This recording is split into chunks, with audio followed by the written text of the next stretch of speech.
warahmatullahi wabarakatuh. Waalaikumsalam warahmatullahi wabarakatuh. 2 নম্বর হাদিস শরীফ। 2 নম্বর হাদিস শরীফ। قال النبي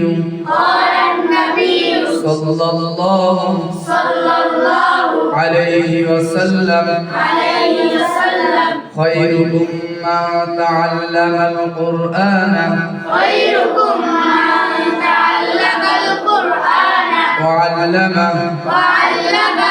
হাদিস শরীফের অর্থ হাদিস শরীফের অর্থ হযরত মুহাম্মদ সাল্লাল্লাহু আলাইহি ওয়াসাল্লাম হযরত মুহাম্মদ সাল্লাল্লাহু আলাইহি ওয়াসাল্লাম বলিয়াছেন, তোমাদের মধ্যে